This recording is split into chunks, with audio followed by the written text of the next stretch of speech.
VS novel world में आपका स्वागत है, जहां हर कहानी आपको नए सफ़र पर ले जाती है। आनंद लीजिए और कहानियों की दुनिया में खो जाइए। चलिए अब शुरू करते हैं। नव्या क्षण भर के लिए हतप्रभ रह गई और फिर बिस्तर पर रखे तकिए की ओर देखने लगी। एक सिल्वर ग्रे फाउंटेन पेन वहां चुपचाप पड़ा था। क्या ये वही पेन नहीं था जो उसने वरुण को दिया था? नव्या के दिल पर किसी चीज से वार हुआ। यह मूर्ख, इस पेन के लिए उसने अपनी जान जोखिम में क्यों डाली? हवा तेज हो गई और आग ने पूरब की हवा की मदद से तीसरी मंजिल को पल भर में अपनी चपेट में ले लिया। घना धुआं उठा और आग आसमान में जा पहुंची। विला के सामने खड़े लोग चिल्ला रहे थे। हालांकि आग के समुद्र ने पहले ही ईशा के कमरे को निगल लिया था।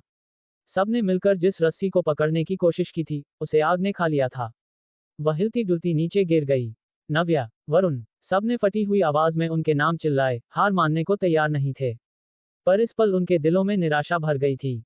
आग के समुद्र से घिरे विला को देखकर भले ही वे मानना नहीं चाहते थे, नव्या और वरुण शायद मर चुके थे। धप। ठीक जैसे ही सबके दिल टूट चुके थे, पानी के छलकने की एक साफ आवाज अचानक आई। सबके चेहरे जम गए। लगभग उसी समय उन्होंने प्रतिक्रिया दी और विला के पीछे स्विमिंग पूल की ओर भागे।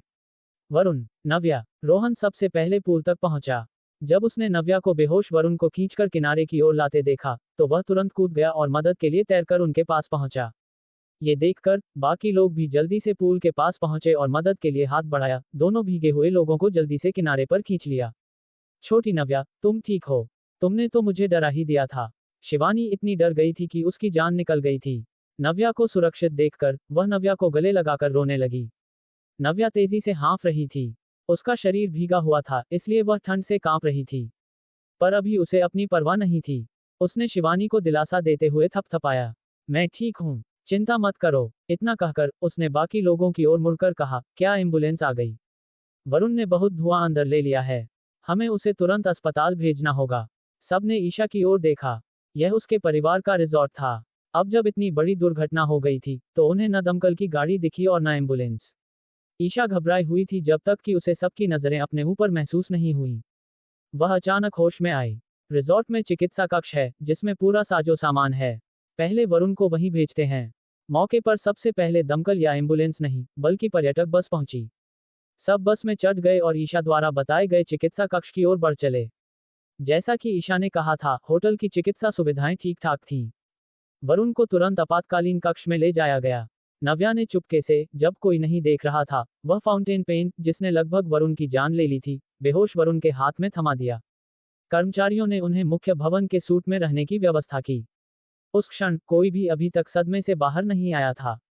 किसी को भी आपदा से बचने की खुशी नहीं थी।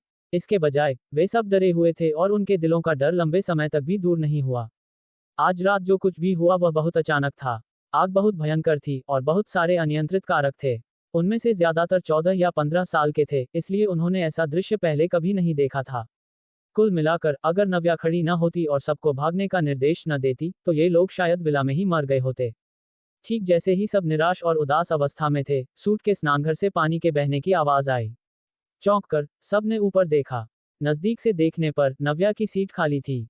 नव्या की चिकनी त्वचा पर गर्म पानी बह रहा था और कूदने की वजह से उसके शरीर में आई ठंड धीरे धीरे कम हो गई। शॉवर के नीचे नव्या ने सिर ऊपर उठाया और पानी को अपने चेहरे पर पड़ने दिया। उसकी अस्त व्यस्त भावनाएं आखिरकार धीमी पड़ गईं। हालांकि उसके पास अपने शरीर की सुरक्षा के लिए मानसिक साधना तकनीकें थीं, नव्या को अभी जो हुआ उसे याद करके थोड़ा डर महसूस हुआ। शुक्र है, वह केवल डर गई थी, चोट नहीं लगी थी। हालांकि जब उसने बेहोश वरुण के बारे में सोचा तो नव्या की भावनाएं थोड़ी जटिल थीं। थकान धोकर नव्या ने अपना शरीर पोंछा और उस फोन को देखा जिसे वह खास तौर पर बाहर लाई थी। वह आगे बढ़ी और उसे उठाया, लेकिन पानी में भीग जाने के कारण वह फोन का इस्तेमाल नहीं कर सकी। इस समय भले ही मोबाइल फोन कितना भी महंगा क्यों न हो, उसमें वाटरप्रूफ सुविधा नहीं थी। लाचारी से आह भरकर नव्या ने अपने फोन की पूरी तरह से काली स्क्रीन को देखा और निराशा में अपना माथा पकड़ लिया। शुभम का नंबर खोना तो ठीक था, पर भाई अनमोल से संपर्क करने का एकमात्र तरीका उसी में सहेजा हुआ था। इसी क्षण कमरे का दरवाजा बाहर से अचानक खुल गया। ईशा, आवाज पहले आई, इससे पहले कि वे किसी को देख सकें। फिर उन्होंने एक महिला को घबराकर अंदर आते देखा, जिसके पीछे दो आदमी थे। महिला के कंधों तक लंबे काले बाल थे। हालांकि वह लगभग 40 साल की थी, उसने खुद को 20 साल की लड़की की तरह बनाए रखा था। उसका रूप सुंदर था और उसका व्यक्तित्व उत्कृष्ट था। हालांकि वह तेजी से चल रही थी, पर उससे निकलने वाली गरिमामयी भव्यता को छिपा नहीं सकी। माँ, जब ईशा ने उस व्यक्ति को देखा, तो वह रो पड़ी और दौड़कर उसके पास गई। मेरी बच्ची, तुमने तो मुझे डरा ही दिया था।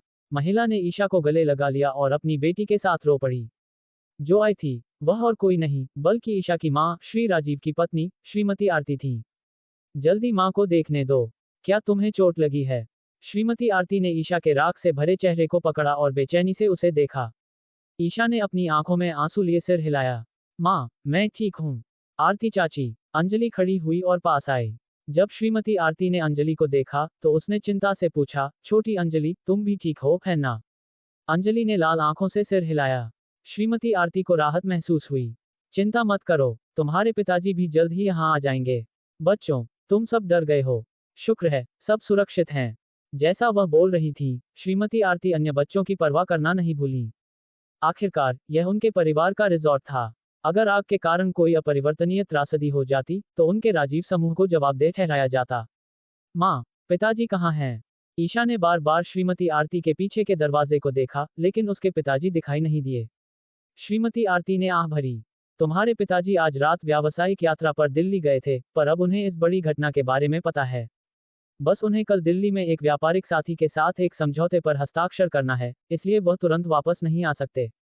शुक्र है, तुम और तुम्हारे सहपाठी ठीक हो। मैं बाद में तुम्हारी सुरक्षा की खबर दूंगी ताकि उन्हें आश्वासन मिल सके। जैसा वह बोल रही थी, स्नानघर का दरवाजा खुल गया और नव्या साफ बाथरोब में बाहर निकली। जैसे उन्हें उम्मीद नहीं थी कि स्नानघर में कोई और व्यक्ति है, श्रीमती आरती चौंक गईं। पर नव्या के चेहरे पर एक पत्थर जैसा भाव था। इससे पहले कि श्रीमती आरती कुछ कह पाती, नव्या ने उन्हें देखा और कहा, चाची, हर कोई सुरक्षित नहीं है। चिकित्सा कक्ष में एक बेहोश व्यक्ति पड़ा है।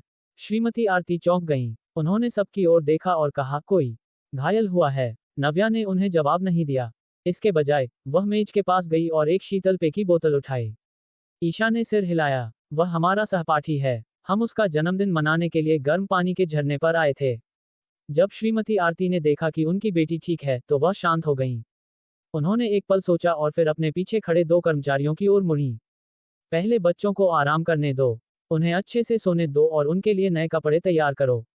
मैं जाकर घायल बच्चे को देखती हूँ। जैसे ही वह बोल चुकी थी, उन्होंने सबको आश्वासन देते हुए कहा, बच्चों, थोड़ी देर आराम करो। जब सूरज उगेगा, तो चाची तुम सबको पहाड़ से नीचे ले जाने के लिए गाड़ी का इंतजाम करेंगी। सब थके हुए थे और वे अब और मानसिक या शारीरिक रूप से नहीं रुक सकते थे। उन्होंने श्रीमती आरती के निर्देशों का पालन किया और कर्मचारियों के मार्गदर्शन में अतिथि कमरों में आराम करने चले गए। अगली सुबह लगभग 8 बजे, खिड़की के बाहर की धूप ने नव्या को जगाया। वह बिस्तर से उठी और खिड़की तक गई, और वह उस विला को देख सकती थी जिसमें कल रात आग लगी थी, जो पहाड़ की चोटी पर था। आग किसी समय बुझ चुकी थी। मूल रूप से दूधिया सफेद विला अब झुलसा हुआ था और अभी भी धुआं निकल रहा था। नव्या ने माथे पर बल डाला और स्नानघर में गई। जब वह नीचे उतरी, तो लगभग 9 बज चुके थे। बाकी लोग पहले ही होटल के लॉबी में इकट्ठा हो चुके थे। नव्या के विपरीत, बाकी सब उदास थे और सुस्त दिख रहे थे। सबके आंखों के नीचे गहरे काले घेरे थे और यह स्पष्ट था कि उन्होंने अच्छी तरह से आराम नहीं किया था। जब शिवानी ने नव्या को नीचे आते देखा, तो वह सबसे पहले उसके पास गई। उसने चिंता से पूछा, छोटी नव्या, तुम ठीक हो? नव्या ने पलकें झपकाईं और देखा कि शिवानी की आंखें लाल थीं। थके हुए चेहरे के साथ, शिवानी यहां तक पूछ रही थी कि क्या वह ठीक है। नव्या हल्के से मुस्कुराए। चिंता मत करो, मैं ठीक हूं। वरुण अभी भी होश में नहीं है, लेकिन यह अभी भी मुस्कुरा सकती है, अंजलि ने इसे देखकर अप्रिय ढंग से कहा। कल रात जो हुआ, उसके कारण नव्या के साथ उसका रिश्ता नहीं बदला था। नव्या की आंखें ठंडी हो गईं जब उसने सिर झुकाया। तो मुझे क्या करना चाहिए? रोना? नव्या, अंजलि का मतलब वह नहीं था। ईशा एक अच्छे इंसान की तरह अंजलि का पक्ष लेने खड़ी हो गई। तो उसका क्या मतलब है? नव्या ने ईशा को भावहीन होकर देखा। अगर उसे वरुण की इतनी परवाह होती, तो वह कल रात वरुण को पहले भागने देती, न कि उसे पीछे रहने देती। ये सुनकर अंजलि का चेहरा लाल हो गया। कल रात वह बहुत डरी हुई और बेचैन थी, इसलिए वह रोहन के बाद दूसरी थी जो भागी थी। उस स्थिति में, वह दूसरों की परवाह कैसे कर सकती थी? अब जब नव्या ने उसे सबके सामने बेनकाब कर दिया, तो उसे तुरंत लगा कि उसके पास छिपाने के लिए कुछ नहीं है। अंजलि अपमान से आग बबूला हो गई। उसने मुंह खोला पर उसे समझ नहीं आया कि क्या जवाब दे। प्रिया ने उसे घूर कर देखा। अंजलि, बस बहुत हुआ। अगर नव्या नहीं होती, तो हम वहां मर गए होते। अगर तुम आभारी होना नहीं जानती, तो तुम अभी भी व्यंग्य कर रही हो। तुम कितनी अकृतज्ञ हो। अंजलि निशब्द थी। ईशा ने उसे एक नजर दी। अंजलि गुस्से में केवल अपना सिर घुमा पाए। नव्या ने अंजलि के साथ बकवास करने की परवाह नहीं की। उसने शिवानी को खींचकर प्रिया के बगल में बैठा दिया। उसका इरादा शुरू में किसी को दोष देने का नहीं था। कल रात की स्थिति में बचना मानव स्वभाव था। जैसे ही वह बैठी, उसे एक ब्रेड का टुकड़ा और एक फलों के रस की बोतल थमा दी गई। नव्या ने सहज रूप से ऊपर देखा और रोहन को अजीब तरह से उसे देखते हुए पाया। वह थोड़ा हैरान थी। अगर उसे गलत याद नहीं है, तो रोहन ने हमेशा उसे नापसंद किया था। शायद कल रात जो हुआ, उसके कारण रोहन को नव्या के बारे में एक नई समझ मिली थी। हालांकि रोहन को असहज महसूस हुआ, फिर भी उसने अपने हाथ में रखा भोजन उसे दे दिया। हमने अभी खा लिया है, तुम भी कुछ खा लो। नव्या ने इस बारे में ज्यादा नहीं सोचा। जब दूसरा पक्ष दोस्ती का हाथ बढ़ा रहा था, तो क्यों नहीं। उसने भौहें उठाईं और खुशी खुशी उसे ले लिया। धन्यवाद कहना नहीं भूली, शुक्रिया। शायद नव्या वाकई थोड़ी भूखी थी, क्योंकि उसने कुछ ही बार में ब्रेड का टुकड़ा खा लिया। इसी क्षण श्रीमती आरती घूमते हुए दरवाजे से सलीके से हॉल में आईं। माँ, वरुण कैसा है? ईशा सबसे पहले दौड़कर गई और वरुण के बारे में पूछा, क्योंकि वह चिंतित थी। बाकी लोग भी खड़े हो गए और उन्हें घेर लिया। वे सब वरुण की स्थिति के बारे में बहुत चिंतित थे। श्रीमती आरती ने सबको देखकर मुस्कुराया और धीरे से कहा, चिंता मत करो बच्चों, वरुण की जान को कोई खतरा नहीं है। हमने उसे सुबह सुबह ही देवपुरी के प्रथम अस्पताल में स्थानांतरित कर दिया है। अगर तुम चिंतित हो, तो तुम दोपहर में उसे देखने अस्पताल जा सकते हो। सबने तुरंत राहत की सांस ली और नव्या भी चुपके से शांत हो गई। अगर वरुण को उस फाउंटेन पेन की वजह से कुछ हो जाता जो उसने दिया था, तो नव्या को पता नहीं होता कि वह कैसे प्रतिक्रिया देती। शुक्र है, वह ठीक था। श्रीमती आरती ने उन्हें पहाड़ से नीचे भेजने के लिए एक गाड़ी का इंतजाम किया। उन्होंने ये भी कहा कि इस मामले की जिम्मेदारी राजीव समूह लेगा। जहां तक मुआवजा देने और कितना मुआवजा देने की बात है, वे कंपनी में चर्चा होने के बाद ही फैसला कर सकते थे। नव्या और शिवानी के अलावा बाकी लोग सब अमीर बच्चे थे, इसलिए उन्हें मुआवजे की परवाह नहीं थी। अब उनकी जान सुरक्षित थी और वे संतुष्ट थे कि वे सुरक्षित रूप से घर लौट सकते थे। पहाड़ से नीचे उतरने के बाद नव्या ने चालक से उसे घर भेजने के लिए नहीं कहा।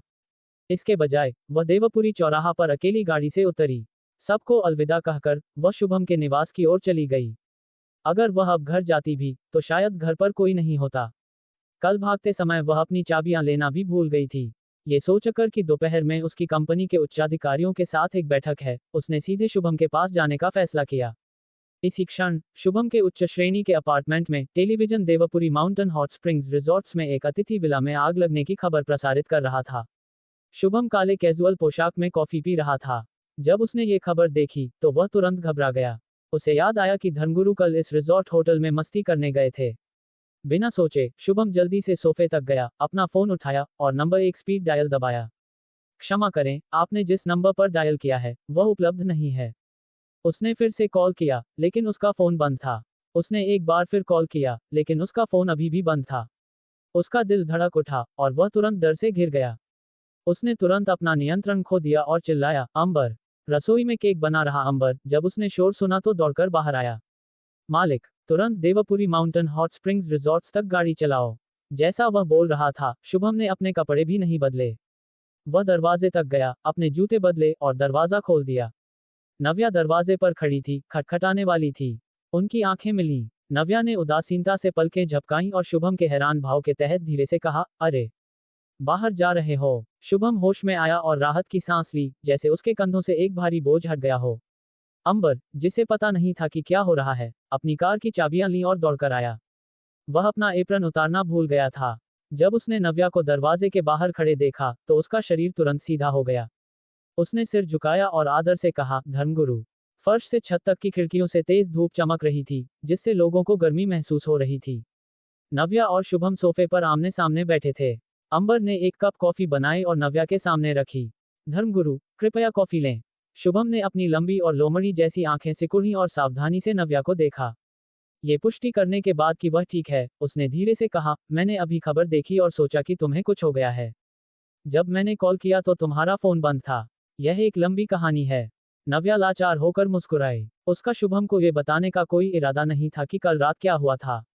उसने शांति से कहा, मेरा फोन गीला हो गया था, मैं अब इसका इस्तेमाल नहीं कर सकती। नव्या ने एक घूंट कॉफी ली और चारों ओर देखा। उसने जिज्ञासा से पूछा, नीरज कहाँ है? शुभम ने लाचारी से कंधे उचकाए।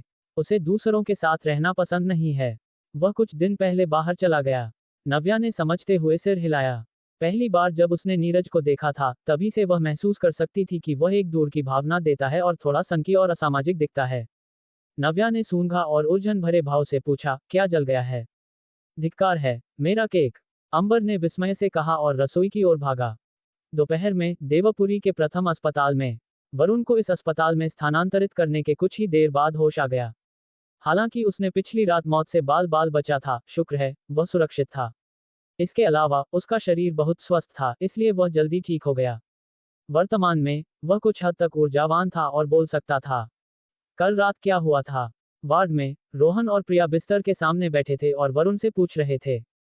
चूंकि वे वरुण के बारे में चिंतित थे, इसलिए वे दोपहर के भोजन के बाद उसे देखने अस्पताल गए। इस क्षण वरुण को आईवी ड्रिप लगी हुई थी और उसका चेहरा हल्का पीला था। जब उसने ये सुना तो उसने केवल रोहन को एक शांत नजर दी, जैसे वह कुछ भी कहना नहीं चाहता था। मैं तुमसे एक सवाल पूछ रहा हूं। वरुण की प्रतिक्रिया देखकर रोहन जान गया कि वह कहना नहीं चाहता था।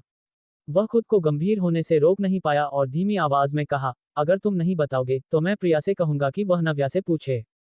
केवल जब नव्या का जिक्र हुआ तभी वरुण का भाव स्पष्ट हुआ। उसके पीले होंठ हल्के से हिले और उसने चिंता से कहा, क्या वह ठीक है? वरुण को याद नहीं था कि कल रात क्या हुआ था। उसे केवल इतना याद था कि उसने नव्या द्वारा दिया गया फाउंटेन पेन अपने कमरे में छोड़ दिया था। उसने कुछ और नहीं सोचा और कमरे से बाहर भागा।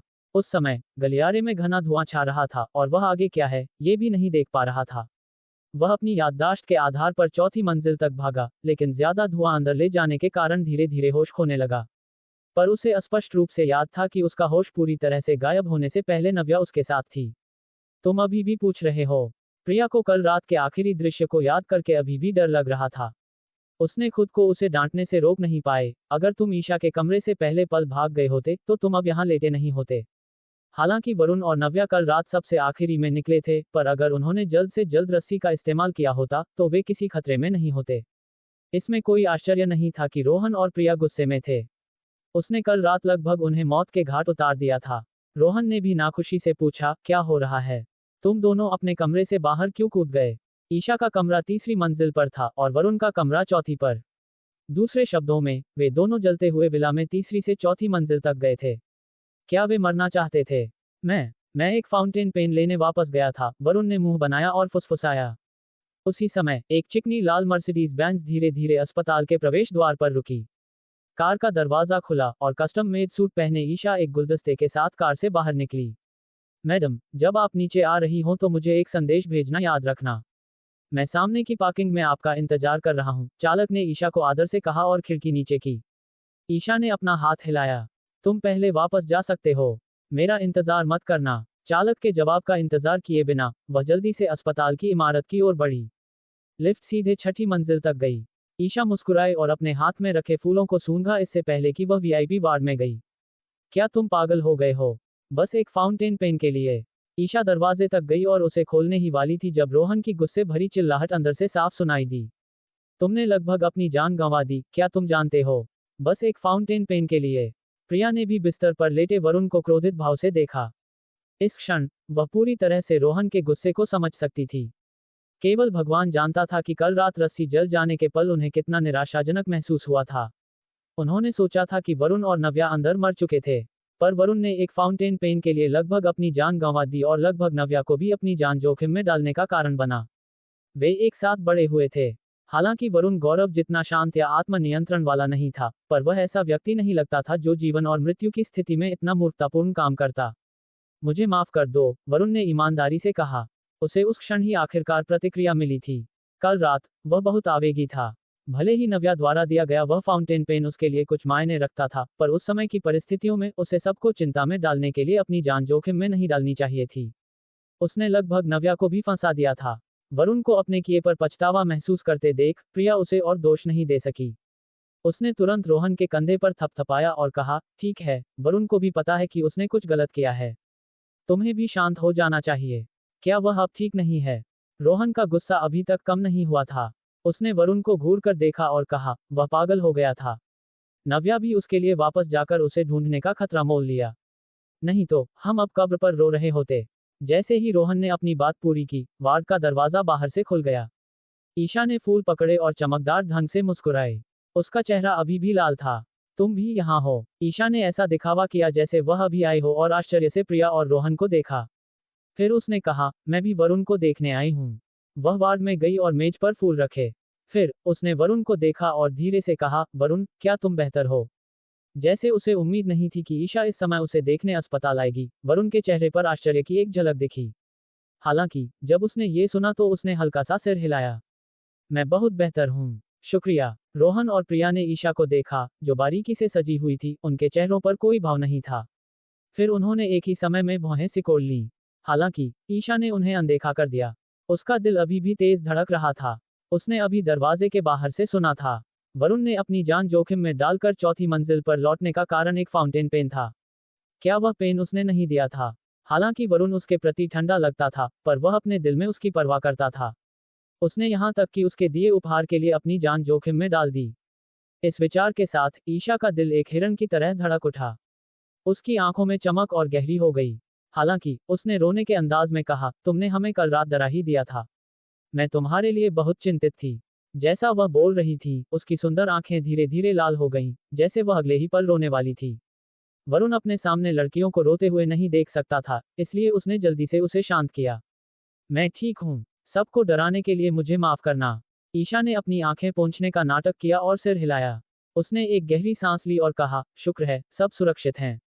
प्रिया ने ईशा को गहरी नजर से देखा और अपनी आवाज को शांत रखने की पूरी कोशिश की। उसने कहा, ईशा, तुम्हारे हॉट स्प्रिंग रिजॉर्ट में आपातकालीन उपाय बहुत घटिया हैं, है ना?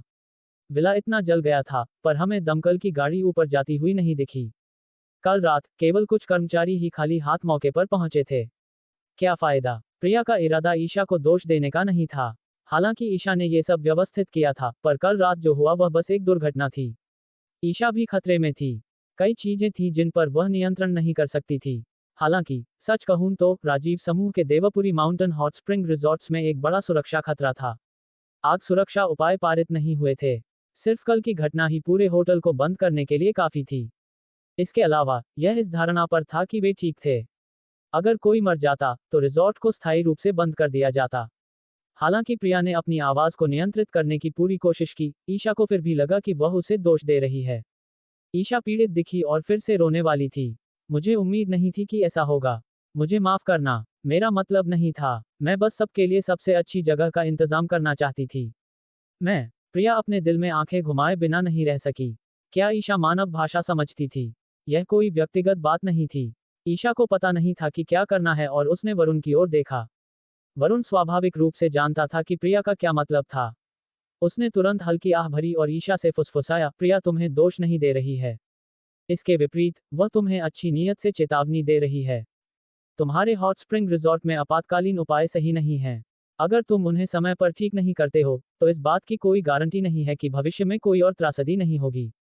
ये पता नहीं था कि ईशा ने जानबूझकर ऐसा किया या नहीं, पर ऐसा लगा जैसे वह किसी और की बात नहीं समझती थी, पर अगर वरुण उसके लिए अनुवाद करता, तभी वह समझती थी। उसने तुरंत आज्ञाकारिता से सिर हिलाया। मुझे पता है, जब मेरे पिताजी वापस आएंगे, तो मैं उन्हें इस बारे में बताऊंगी। अच्छे से आराम करो। रोहन खड़ा हुआ और वरुण को हल्के से देखा। मैं और प्रिया गौरव के यहाँ जा रहे हैं। हम आज रात तुम्हें देखने नहीं आएंगे। वरुण ने सिर हिलाया और ईशा को देखा। तुम्हें भी वापस जाना चाहिए। मैं आराम करना चाहता हूँ। ईशा ने शुरू में सोचा था कि रोहन और प्रिया के जाने के बाद वह आखिरकार वरुण के साथ अकेली हो सकती है।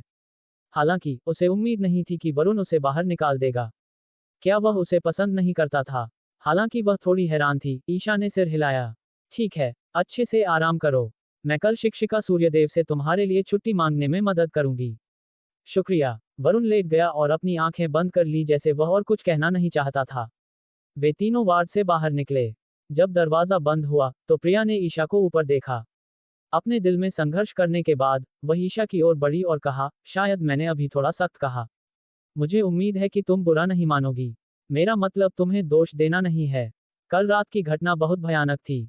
प्रिया डर गई थी कि ईशा उसके शब्दों के कारण खुद को दोष देगी और अनिवार्य रूप से इसके बारे में सोचती रहेगी। अब जब वह ईशा से माफी मांग रही थी, तो उसे उम्मीद थी कि हर कोई जल्द से जल्द भूल जाएगा कि कल क्या हुआ था। ईशा को उम्मीद नहीं थी कि प्रिया उससे माफी मांगेगी। उसने जल्दी से सिर हिलाया और अपना हाथ हिलाया। नहीं, नहीं, मुझे लगता है कि तुम सही कह रही हो। इस मामले को जल्द से जल्द सुलझाना होगा। ये देखकर कि ईशा ने इसे दिल पर नहीं लिया, प्रिया ने हल्के से सिर हिलाया और कुछ नहीं कहकर वह रोहन के साथ हाथ में हाथ डालकर चली गई। वार्ड में बिस्तर पर वरुण ने धीरे धीरे अपनी आंखें खोलीं।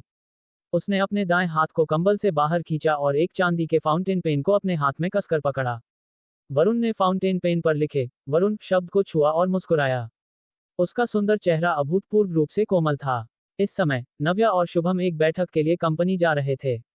शुभम ने खुद पूर्वांचल प्रॉपर्टीज का कार्यालय चुना था। यह उसके अपार्टमेंट के पास एक पेशेवर कार्यालय भवन में स्थित था। नव्या ने केवल एक बार कार्यालय नवीनीकरण देखा था। कंपनी के आधिकारिक तौर पर संचालन शुरू करने के बाद ये पहली बार था कि नव्या कंपनी गई थी। क्या तुमने इन लोगों को दिल्ली से स्थानांतरित किया है? कार में नव्या कंपनी के उच्चाधिकारियों की जानकारी देख रही थी। विभिन्न विभागों के प्रबंधकों से लेकर बाजार संचालन के प्रबंधन तक नव्या ने सबकी जानकारी ध्यान से देखी। हालांकि जितना ज्यादा उसने उन्हें देखा उतना ही वह हैरान हो गई। इन लोगों के सीवी बहुत शानदार थे। वे सब विश्व प्रसिद्ध स्कूलों से स्नातक हुए शीर्ष छात्र थे। उनमें से कुछ तो संयुक्त राज्य अमेरिका में वॉल स्ट्रीट से भी थे। शुभम ने नव्या को देखा और मुस्कुराया। सब नहीं, पर चिंता मत करो धर्मगुरु, ये लोग सब मेरे लोग हैं। मैं तुम्हारा हूं, इसलिए वे भी तुम्हारे हैं। वास्तव में नव्या हमेशा शुभम की सच्ची पहचान के बारे में जिज्ञासु रही थी और उसे कुछ निजी सवाल किए थे। अब जब उसने देखा कि वह इतनी आसानी से इतने सारे प्रतिभाओं को लामबंद कर सकता है, तो उसकी जिज्ञासा बढ़ गई। हालांकि उसने सीधे नहीं पूछा। भले ही वह जानती थी कि अगर वह पूछेगी तो शुभम उसे जवाब देगा, पर नव्या ऐसा नहीं करना चाहती थी। जब शुभम खुद बताएगा तभी उसे इन सब के बारे में पता चलना चाहिए। कार धीरे धीरे रुकी और वे एक के बाद एक उतरे, इससे पहले कि वे कार्यालय भवन में दौड़कर गए। लिफ्ट 17वीं मंजिल तक पहुंची। जब दरवाजा खुला तो वे पूर्वांचल प्रॉपर्टीज के फ्रंट डेस्क को देख सकते थे। प्रबंधक शुभम। रिसेप्शनिस्ट एक काले व्यावसायिक सूट में थी, जिसके चेहरे पर एक सभ्य मुस्कान थी। जब उसने देखा कि यह शुभम है तो वह जल्दी से अंदर झुक गई और बुलाया। कंपनी के लोगों को पता था कि हालांकि कंपनी का कानूनी व्यक्ति शुभम था, पर वह केवल महाप्रबंधक था। जहां तक कंपनी के सीईओ की बात है, वह कोई और था। शुभम ने रिसेप्शनिस्ट को सिर हिलाया और नव्या और अंबर के साथ जल्दी से कार्यालय में प्रवेश किया। रिसेप्शनिस्ट खुद को नव्या की पीठ को जिज्ञासा से देखने से नहीं रोक सकी। उसे नहीं पता था कि इस किशोरी लड़की और प्रबंधक शुभम के बीच क्या रिश्ता था। आखिरकार प्रबंधक शुभम कंपनी की सभी महिला कर्मचारियों का सपनों का राजकुमार था। वह युवा और सुंदर था, सक्षम और अमीर था। वह बस एक अत्यधिक योग्य कुंवारा था। चूंकि यह सप्ताह का अंत था, इसलिए रिसेप्शनिस्ट के अलावा कार्यालय में कोई अन्य कर्मचारी नहीं था। वह सीधे अंदर सम्मेलन कक्ष में गई। कंपनी के वरिष्ठ प्रबंधन, जिन्हें अधिसूचना मिली थी, पहले ही वहां इंतजार कर रहे थे। जैसे ही उन्होंने शुभम को देखा, सब खड़े हो गए। प्रबंधक शुभम। सबने प्रबंधक शुभम के बगल में नव्या को देखा और एक दूसरे को देखने से खुद को रोक नहीं पाए। ये लोग लंबे समय से शुभम के पीछे थे, सबसे कम 2 से 3 साल। ये स्पष्ट था कि वे नव्या से अपरिचित थे। हालांकि सबके हैरान टकटकी के तहत शुभम ने मुख्य सीट के दाएं तरफ एक सीट ली। 14 साल की लड़की सीधे सम्मेलन कक्ष में मुख्य सीट पर चली गई। नव्या ने सबकी हैरान अभिव्यक्ति पर एक नजर डाली और मुस्कुराए। आप सभी को नमस्कार, मैं एम समूह की अध्यक्ष हूँ। मेरा नाम नव्या है। सब चौंक गए। नव्या के शब्द एक परमाणु बम की तरह थे जिसने उपस्थित सभी को उड़ा दिया। सबने एक ही समय में शुभम की ओर मुड़कर देखा। उनके चेहरे पर एक अभिव्यक्ति थी जो दर्शाती थी कि क्या हो रहा है। शुभम ने अपने होंठ सिकुड़े और एक कुटिल मुस्कान दिखाई। फिर उसने हल्के से सिर हिलाया। मैं आपको हमारे बड़े मालिक से परिचय कराता हूँ। हालांकि शुभम ने लापरवाही से बात की, पर सबके दिलों में ऐसा लगा जैसे 10,000 घोड़े दौड़ गए थे, पीछे एक धुएं का झोंका छोड़कर। यह कोई आश्चर्य की बात नहीं थी। उपस्थित सभी लोग व्यावसायिक जगत के कुलीन थे और वे सब ऐसी प्रतिभाएं थीं जिन्होंने विश्व स्तर पर प्रसिद्ध उद्यमों में काम किया था। हालांकि उस क्षण उनका नया मालिक एक युवा महिला थी जो अभी तक वयस्कता तक नहीं पहुंची थी। कोई भी तुरंत इसे स्वीकार नहीं कर सकता था। सबने नव्या को देखा। हालांकि उन्होंने यह नहीं दिखाया, पर उन्होंने उसे सावधानी से देखा। उन्हें आश्चर्य हुआ कि इस लड़की में क्या क्षमता थी कि उसने प्रबंधक शुभम को उसके सामने झुकने के लिए मजबूर कर दिया।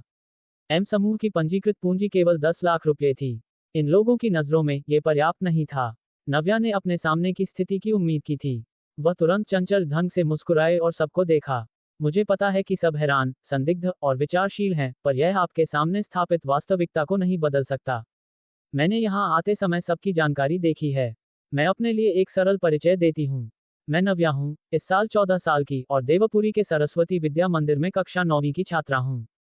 जैसे ही उसने अपनी बात पूरी की, नव्या धीरे धीरे बैठ गई। वह मुख्य सीट पर अपने छोटे शरीर के साथ हास्यास्पद लग रही थी, पर उसने सबको शांति से देखा और कहा, हर कोई चर्चा कर सकता है या यहाँ तक कि सवाल भी कर सकता है, पर अभी नहीं। आप सभी उद्योग के कुलीन हैं, इसलिए मैं उम्मीद करती हूँ कि हर कोई इस सम्मेलन कक्ष में अपनी पेशेवरता को बरकरार रखेगा। इस बैठक के बाद और इस कमरे से बाहर निकलने के बाद आप जो चाहें कह सकते हैं। नव्या ने अपना भाव बनाए रखा और मेज पर दस्तावेज फाइल खोली। बैठक अब शुरू होती है। मेरा मानना है कि हर कोई पहले से ही जानता है कि हालांकि हमारी पूर्वांचल प्रॉपर्टीज की अभी स्थापना हुई है, पर हमने कल नगरपालिका भूमि नीलामी में जमीन के 2 टुकड़े खरीदे थे। उनमें से एक सबसे बड़ा है और दूसरा भौगोलिक स्थान के मामले में सबसे अच्छा है। जहां तक जमीन के दोनों टुकड़ों के विकास की बात है, मुझे आश्चर्य है कि क्या किसी के पास कोई रचनात्मक राय है। नव्या ने सबको उदासीनता से देखा। लगभग तुरंत नव्या ने एक नेता की छवि को प्रदर्शित किया। नव्या भी एक पल के लिए मंत्रमुग्ध हो गई, जैसे वह अपने पिछले जीवन में वापस आ गई हो जब उसने दिल्ली के रियल एस्टेट जगत पर हावी हो गई थी। इन लोगों ने नव्या को निराश नहीं किया। हालांकि सबको इस नए मालिक के बारे में अपनी शंकाएं थीं, पर सम्मेलन कक्ष अभी भी उनकी नजरों में एक पवित्र स्थान था।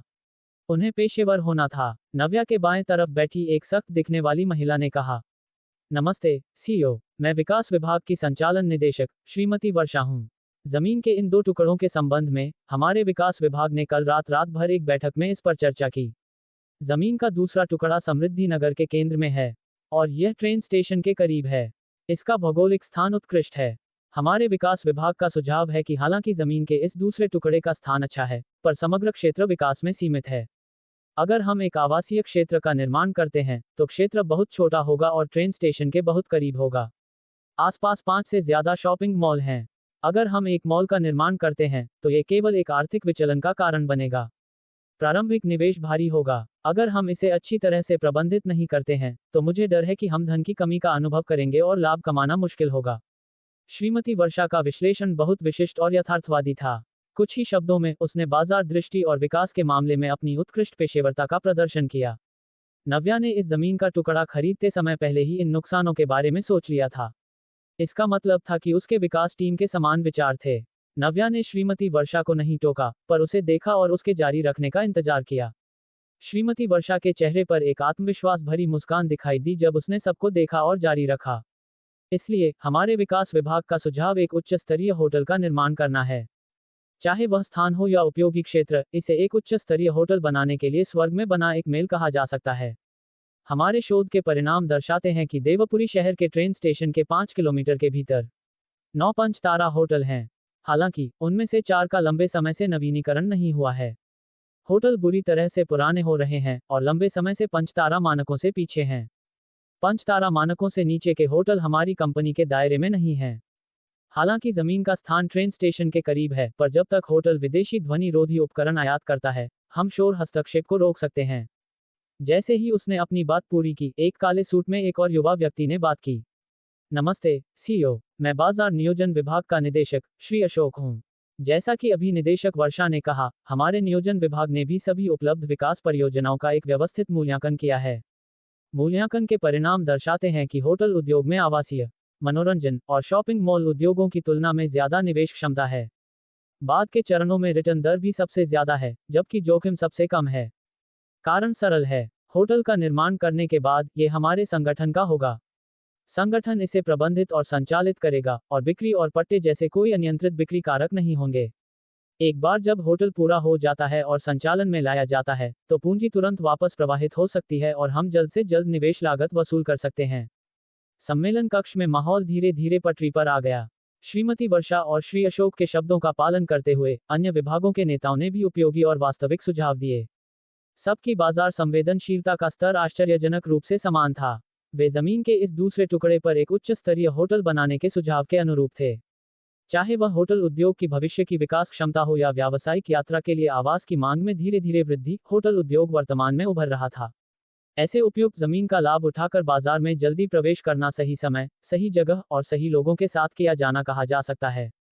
नव्या ने सबकी बातों को गंभीरता से सुना और समय समय पर अपने दिल में सिर हिलाया। ये लोग वास्तव में उद्योग में शीर्ष प्रतिभाएं थे। जमीन की नीलामी के बाद केवल एक दिन हुआ था, पर उन्होंने पहले ही इतना व्यापक बाजार अनुसंधान और विकास नियोजन हासिल कर लिया था। सबके बोलने के बाद उनकी नजरें नव्या पर टिक गईं। नव्या थोड़ा ऊपर बैठी। उसके चेहरे पर कोई भावना नहीं थी। थोड़ी देर बाद उसने अचानक कहा, भारत में अब कितने 6 तारा होटल हैं? केवल दिल्ली में 1 और मुंबई में 2, शुभम ने हल्के से कहा। बाकी लोग नव्या को कुछ उत्साह के साथ देखने से खुद को रोक नहीं पाए। क्या उनकी कंपनी की पहली परियोजना उत्तर भारत में पहला 6 तारा होटल बनाना थी? नव्या ने भौहें उठाईं और शांति से कहा, हम 5 तारा होटलों के साथ प्रतिस्पर्धा नहीं करेंगे। इसके बजाय हम उन्हें छाया में डाल देंगे। जैसे ही उसने अपनी बात पूरी की, नव्या ने बगल में शुभम को देखा और कहा, शुभम, होटल के डिजाइन के साथ आने के लिए एक प्रसिद्ध अंतर्राष्ट्रीय डिजाइनर को ढूंढूं। मैं 3 महीनों के भीतर योजना रेंडरिंग देखना चाहती हूँ। शुभम ने बिना किसी हिचकिचाहट के सिर हिलाया। कोई समस्या नहीं, यह मुझ पर छोड़ दो। किसी के प्रतिक्रिया देने से पहले ही नव्या ने अपनी भावभंगिमा बदल ली थी। उसने सबकी तरफ देखा और कहा, पहले प्लॉट के बारे में आप लोगों का क्या विचार है? ये सुनकर सबने तुरंत अपने भाव छिपा लिए। दाढ़ी वाला एक हट्टा कट्टा अधेड़ व्यक्ति बोला, नमस्ते सीईओ। मैं सोनू आर्य, बाजार परिचालन विभाग का निदेशक हूँ। पहले प्लॉट के संबंध में विकास विभाग एक विकास गतिरोध में फंसा हुआ लगता है, इसलिए हमने कल रात इस पर एक साथ चर्चा की। इतना कहते हुए सोनू आर्य ने अपने सामने रखी दस्तावेज फाइल खोली और जारी रखा। रत्न भंडार क्षेत्र में ये पहला प्लॉट है। ये देवपुरी शहर में वर्तमान में खाली पड़ी सबसे बड़ी जमीन है। जमीन का बड़ा क्षेत्र होने का मतलब ये भी है कि परियोजना का विकास सुविधाजनक और विविध हो सकता है। सोनू आर्य ने तुरंत नव्या की ओर देखा और हल्की सी सांस ली। लेकिन इस जमीन की जगह खास है। इसके चारों ओर 4-5 स्कूल हैं। देवपुरी में एक स्पष्ट नियम है जो कक्षाओं के दौरान स्कूलों के आसपास निर्माण को प्रतिबंधित करता है। इसका मतलब है कि हमारा निर्माण केवल सर्दियों और गर्मियों की छुट्टियों के दौरान ही हो सकता है। ये दोनों अवधियां साल में सबसे खराब मौसम वाली होती हैं। मौसम निर्माण में जो बाधाएं लाता है वह स्पष्ट है। इसके अलावा एक बार जब स्कूल छुट्टियों के दौरान उपचारात्मक कक्षाएं आयोजित करेंगे और अपनी कक्षाओं की अवधि बढ़ाएंगे, तो हमारे पास उपलब्ध समय और कम हो जाएगा। इतने कम निर्माण समय और कठोर निर्माण वातावरण के साथ हम जो भी परियोजना विकसित करें उसे कम समय में पूरा नहीं कर सकते। सबके चेहरे गंभीर हो गए। हालांकि यह जमीन बहुत बड़ी थी, लेकिन ये किसी भी कंपनी के हाथों में एक मुश्किल काम था। जिस बात से सबका सिर दुख रहा था वह ये थी कि कंपनी ने ये जमीन 52 लाख रुपए में खरीदी थी। रत्न भंडार क्षेत्र समृद्धि नगर जैसा नहीं था। अगर वे इसे अच्छे से विकसित नहीं कर पाते तो पैसा कमाना मुश्किल होगा। कॉन्फ्रेंस रूम में एक पल के लिए सन्नाटा छा गया। हालांकि वहां मौजूद हर कोई उद्योग का शीर्ष प्रतिभा था, लेकिन वे सर्वशक्तिमान नहीं थे। वे बंजर जमीन को सोने में बदलने जैसा कुछ नहीं कर सकते थे। ये स्पष्ट था कि वे इस जमीन के विशेष भौगोलिक स्थान से उत्पन्न बाधाओं के कारण हैरान थे। नव्या शांत भाव से कुर्सी पर बैठी थी। ऐसा लग रहा था जैसे उनके विश्लेषण से उस पर कोई असर नहीं पड़ा। नव्या को इन नकारात्मक कारकों और बाधाओं के बारे में पहले से ही पता था। लेकिन नव्या सबके विपरीत सोच रही थी। इस जमीन का असली मूल्य इसके आकार में नहीं, बल्कि इसके अनोखे भौगोलिक स्थान में था। नव्या ने धीरे धीरे सिर उठाया और सबकी तरफ देखा। हम इस जमीन के लिए एक उच्च स्तरीय आवासीय क्षेत्र बनाने जा रहे हैं। सब हक्के बक्के रह गए। उन्हें जमीन का विकास तो करना ही था, अन्यथा 50 लाख रुपए बर्बाद हो जाते। हालांकि सभी इस बात को लेकर पजल थे कि नव्या इसे आवासीय क्षेत्र में क्यों विकसित करेगी। सबके चेहरों पर कंफ्यूजन देखकर नव्या ने समझाया, देवपुरी के चारों ओर अनगिनत कस्बे और गांव हैं। उनकी शिक्षा प्रणालियां पिछड़ी हुई हैं और उनके शिक्षा स्तर की तुलना देवपुरी से नहीं की जा सकती।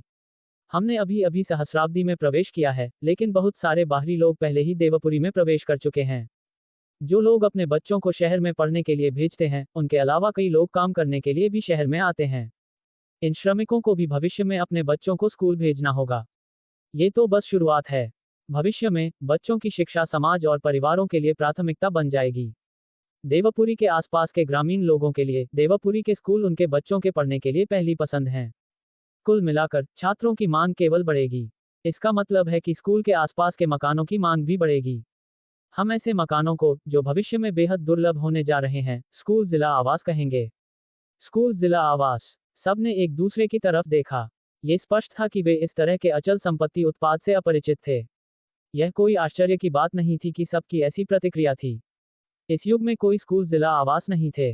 आखिरकार एक तरह से स्कूल जिला आवास अचल संपत्ति बाजार के व्युत्पन्न थे। कुछ वर्षों या एक दशक के बाद शैक्षिकी संसाधनों के एकाधिकार के कारण समाज में एक पदानुक्रमित वर्गीकरण होगा। यह आधुनिक शिक्षा सुधार में भी बड़ी बाधा थी।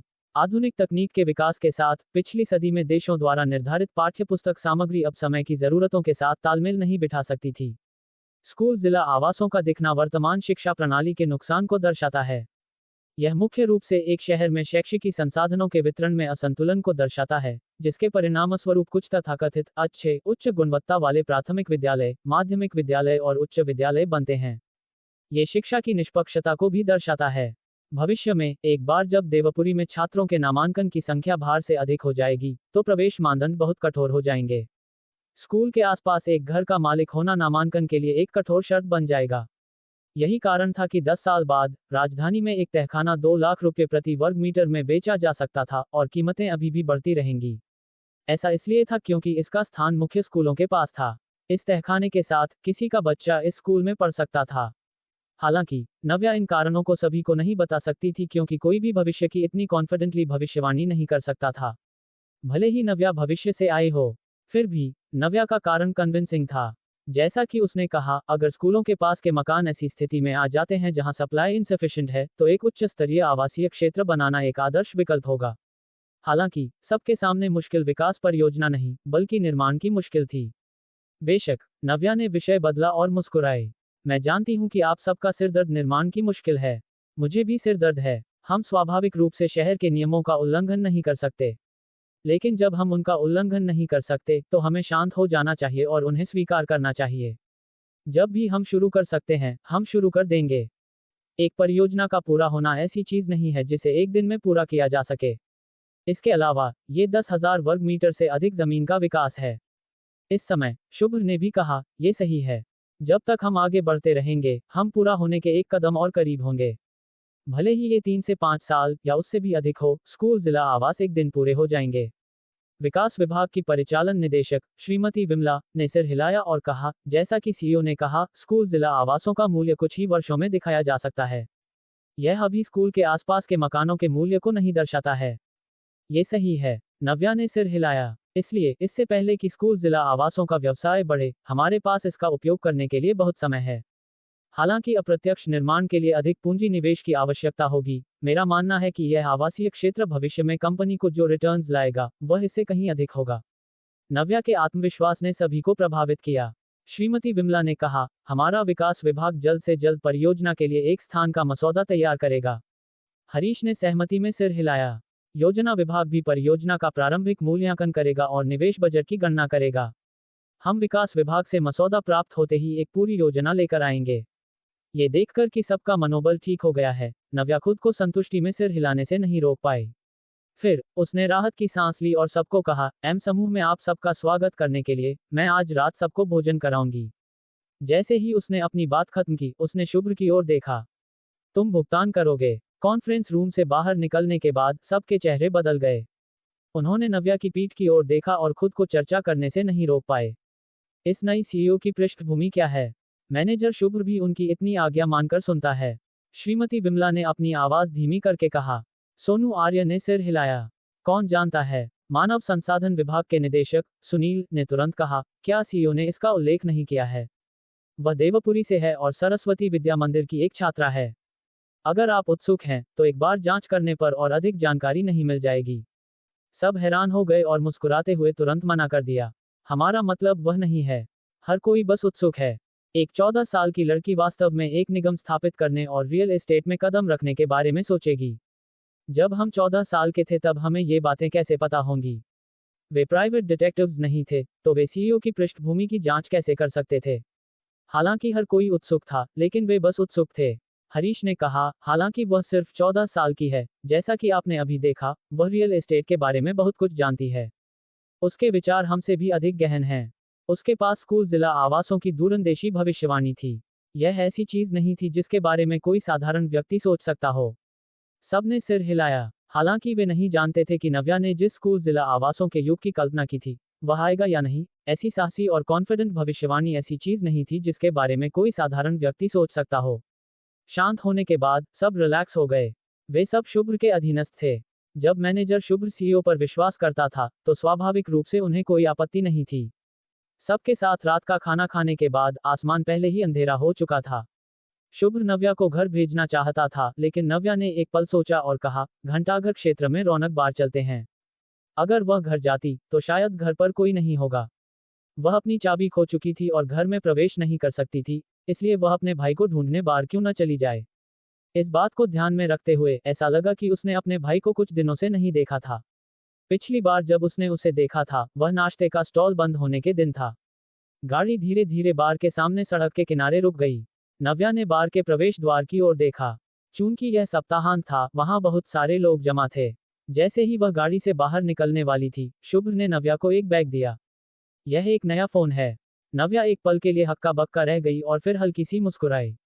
उसने सोचा कि शुभ्र वाकई कुशल है। अब जब उसके पास फोन नहीं था, तो शुभ्र से संपर्क करना उसके लिए सुविधाजनक नहीं था। इस तरह उसने खुशी खुशी उसे स्वीकार कर लिया। अस्पताल में सब कुछ व्यवस्थित हो गया है। हम मामी को कभी भी भर्ती करा सकते हैं, शुभ्र ने नव्या की ओर देखकर कहा। नव्या रुकी और सिर हिलाया। मैं जल्द से जल्द व्यवस्था करूंगी। मैं तब तुमसे संपर्क करूंगी। ये कहकर वह गाड़ी से बाहर निकल गई। जब चिराग गाड़ी चलाकर चला गया, तो नव्या ने धीरे से सांस छोड़ी और बार की ओर चलने लगी। बार के बाहर सड़क पर समाज के बहुत से युवक 2 या 3 के समूह में जमा थे। जिन लोगों को सोसाइटी में घूमना पसंद था, वे इन 3 जगहों पर सबसे ज्यादा जाना पसंद करते थे: बिलियर्ड्स हॉल, आर्केड और बार। ये सप्ताहांत भी था, इसलिए ये लोग और भी जल्दी जमा हो गए। नव्या, एक ऐसी लड़की जो एक अच्छी छात्रा की तरह दिखती थी, को देखकर बहुत से लोग उसे उत्सुकता से देखने लगे। नव्या ने ऐसा बिहेव किया जैसे उसने उन्हें देखा ही नहीं और सीधे बार के प्रवेश द्वार की ओर चली गई। छोटी लड़की। इससे पहले कि नव्या अंदर जा पाती, अचानक एक आकृति चमकी और उसे रोक लिया। नव्या वहीं रुक गई और ऊपर देखा।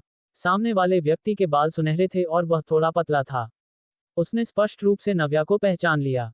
उसने तुरंत कहा, अर्जुन की बहन। नव्या ने तुरंत सुनहरे बालों वाले को पहचान लिया। उसके पुनर्जन्म के पहले दिन वह अपने भाई को ढूंढने बाहर आई थी। ये वही सुनहरा बालों वाला था जिसने उसे बुलाया था। नव्या मुस्कुराई और सिर हिलाया। हाँ, क्या तुम अंदर जाकर उसे मेरे लिए बुला सकते हो? सुनहरे बालों वाले ने थोड़ा माथे पर शिकन डाली और आश्चर्य से कहा, अर्जुन ने इस्तीफा दे दिया। क्या तुम्हें पता नहीं था? इस्तीफा दे दिया? नव्या चौंक गई और थोड़ा सिर हिलाया, ये दिखाते हुए कि उसे नहीं पता था। ये कब हुआ? सुनहरे बालों वाले ने इस बारे में सोचा और कहा, लगभग 1 हफ्ते पहले। नव्या परप्लेक्स थी। क्या उसके भाई को अभी अभी प्रमोशन नहीं मिला था और उसकी सैलरी नहीं बढ़ी थी? उसने अचानक इस्तीफा क्यों दे दिया? और उसने पिछले कुछ दिनों से उसे देखा भी नहीं था। नव्या ने सोचा था कि वह बार में रुका हुआ है। अगर उसने पहले ही इस्तीफा दे दिया था, तो वह घर क्यों नहीं गया? सुनहरे बालों वाले ने नव्या के चेहरे के भाव को देखा और ऐसा लगा कि कुछ गड़बड़ है। वह खुद को पूछने से नहीं रोक पाया, क्या हुआ? अर्जुन घर नहीं गया? नव्या ने सिर हिलाया। शायद वह वापस गया, लेकिन उसने इस्तीफा देने के बारे में कुछ नहीं कहा। नव्या को याद आया कि उसकी मां ने पहले अपने भाई को देखा था। लेकिन अगर उसके भाई ने इस्तीफा दे दिया था, तो उसे सिर्फ 1 या 2 बार वापस नहीं जाना चाहिए था। जैसे ही वह मुड़ने और जाने वाली थी, नव्या अचानक रुक गई और सुनहरे बालों वाले की ओर देखा। भाई, क्या तुम जानते हो कि मेरे भाई ने इस्तीफा क्यों दिया? नव्या को यह समझ नहीं आया। उसके भाई ने इस बार में लंबे समय तक काम किया था और कुछ समय पहले उसकी सैलरी बढ़ गई थी। उसके चरित्र के साथ वह बिना किसी कारण के इस्तीफा नहीं देगा। सुनहरे बालों वाले ने यह सुनकर खुद को कन्फ्लिक्टेड महसूस करने से नहीं रोक पाया। उसने अपना मुंह खोला और कुछ कहना चाहा। नव्या जानती थी कि सुनहरे बालों वाले को कुछ पता था। उसकी आंखें ठंडी हो गईं जब उसने उसे घूरा। नव्या की निगाहें दमनकारी थीं। लड़की की घूरने से सुनहरे बालों वाले को अपनी रीढ़ में ठंडक महसूस हुई और वह अनजाने में टाल गया। क्यों? नव्या अपने भाई को लेकर चिंतित थी और उसकी आवाज ठंडी हो गई। बस। सुनहरे बालों वाले को शर्मिंदगी महसूस हुई। जब वह नव्या की घूरने का सामना नहीं कर पाया, तो उसने रुक रुक कर कहा, हम भी बस अंदाजा लगा रहे हैं। अर्जुन पहले बार में एक लड़की से मिला था। वे कुछ समय के लिए साथ थे। वह लड़की। सुनहरे बालों वाले ने गहरी सांस ली। नव्या का चेहरा ठंडा पड़ गया जब उसने पूछा, उस लड़की को क्या हुआ? सुनहरे बालों वाले ने नव्या की ओर देखा, अपने होंठ दबाए और फुसफुसाया, वह लड़की अब बार मालिक के बेटे की गर्लफ्रेंड है। हाँ। नव्या तुरंत हंसी और समझ में सिर हिलाया। हालांकि उसकी अभिव्यक्ति इनएक्सप्लिकेबली चिलिंग थी और उसकी आंखों में बर्फीले गुस्से का एक निशान भर गया। सुनहरे बालों वाले को खुद को डर महसूस करने से नहीं रोक पाया। उसने जल्दी से कहा, लेकिन हम बस अंदाजा लगा रहे हैं। जहां तक इस बात का सवाल है कि क्या अर्जुन के इस्तीफे का इस मामले से कोई लेना देना था, हम सच नहीं जानते। नव्या ने और कुछ नहीं कहा। वह मुड़ी और तेजी से चली गई। ये संबंधित था या नहीं, यह महत्वपूर्ण नहीं था। सच्चाई भी महत्वपूर्ण नहीं थी। महत्वपूर्ण यह था कि वह किसी को भी अपने भाई को चोट पहुंचाने नहीं देगी, चाहे वह भावनात्मक रूप से हो या शारीरिक रूप से। इसके अलावा ये दोनों चीजें अनरिलेटेड कैसे हो सकती थीं? उसकी गर्लफ्रेंड बार मालिक के बेटे की नई प्रेमिका बन गई थी। नव्या अपने भाई को जानती थी। वह बार में काम करना जारी रखने और उन दोनों को हर दिन बाहर जाते हुए कैसे स्वीकार कर सकता था। हालांकि अब सबसे महत्वपूर्ण बात अपने भाई को ढूंढना था। नव्या को थोड़ी बेचैनी महसूस हुई, चिंतित थी कि उसके भाई के साथ कुछ हो जाएगा। हालांकि अर्जुन के पास फोन नहीं था और उससे संपर्क करने का कोई और तरीका नहीं था। नव्या सड़क के किनारे खड़ी होकर एक पल के लिए हिचकिचाई। अंत में वह पहले घर गई। जैसा कि उसने उम्मीद की थी, जैसे ही वह यार्ड में गई, उसने देखा कि घर पूरी तरह से काला था। स्पष्ट रूप से उसकी मां आसपास नहीं थी और उसका भाई वापस नहीं आया था। जैसे ही वह हिचकिचा रही थी कि क्या उसे दरवाजे के ताले को तोड़ देना चाहिए, नव्या को अचानक अपने बगल में एक जीवित व्यक्ति की आभा महसूस हुई। वह तुरंत मुड़ी और देखा कि एक लंबी आकृति अंधेरी रात में एक पेड़ के तने से टिकी हुई है। थोड़ी ठंडी चांदनी के नीचे आदमी का चेहरा वेगली देखा जा सकता था। नव्या ने उसे ध्यान से देखा और थोड़ा अनिश्चित स्वर में पूछा, विपुल भाई? वह निश्चित नहीं थी। इस आदमी की आकृति विपुल जैसी लग रही थी। नव्या को याद आया कि वह लगभग 1.9 मीटर लंबा था।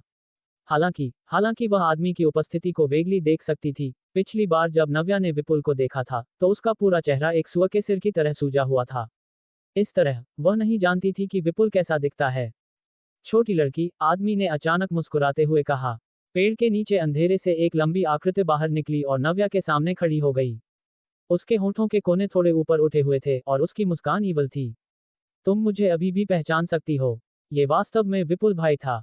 नव्या खुद को मुस्कुराने और सिर हिलाने से नहीं रोक पाए। तुम इतने लंबे हो, इसलिए मैंने अंदाजा लगाया कि तुम ही हो। चूंकि विपुल बहुत लंबा था, नव्या को उसका चेहरा देखने के लिए अपना सिर ऊपर झुकाना पड़ा। उसके चेहरे की सूजन लगभग ठीक हो गई थी। हालांकि कुछ निशान थे जो अभी तक ठीक नहीं हुए थे। ये स्पष्ट था कि यह कोई बड़ी बात नहीं थी। चांदनी के साथ नव्या पहली बार विपुल की उपस्थिति को स्पष्ट रूप से देख सकती थी। उसका चेहरा दृढ़ था और वह चाचा विपुल जैसा दिखता था। उसके पास एक दृढ़ जबड़ा, एक ऊंचा नाकपुल और गहरे और उज्ज्वल चील की आंखों की एक जोड़ी थी। उसमें एक प्राकृतिक आभा थी जिसने लोगों को प्रेशर महसूस कराया। हालांकि नव्या का सामना करने पर यह आभा और दबाव आधा कम हो गया। नव्या ने तुरंत आश्चर्य से कहा, तुम यहाँ क्यों हो? ये पहले ही उसके घर का प्रवेश द्वार था। नव्या खुद को अपनी ओर इशारा करने से नहीं रोक पाए। क्या तुम मेरा इंतजार कर रहे थे? विपुल ने अपनी भौहें उठाईं और सिर हिलाया। फिर उसने चारों ओर देखा और कहा, मैं तुम्हें फोन करना चाहता था, लेकिन तुम्हारा फोन आज स्विच ऑफ था। मुझे डर था कि कुछ हुआ होगा, इसलिए मैं देखने आया। नव्या ने असहाय होकर आह भरी। जब उसका फोन उपयोग में था तो कोई उसे नहीं ढूंढता था। अब जब वह टूट गया था तो सब उसे फोन कर रहे थे। हालांकि नव्या विपुल को देखकर अभी भी बहुत खुश थी। जब उसे कल पता चला कि उसका फोन टूट गया था तो नव्या परेशान थी, क्योंकि विपुल से संपर्क करने का एकमात्र तरीका उसमें सेव था। नव्या ने जल्दी से अपने हाथ में नया फोन निकाला और कहा, मेरा फोन गीला हो गया, इसलिए वह टूट गया।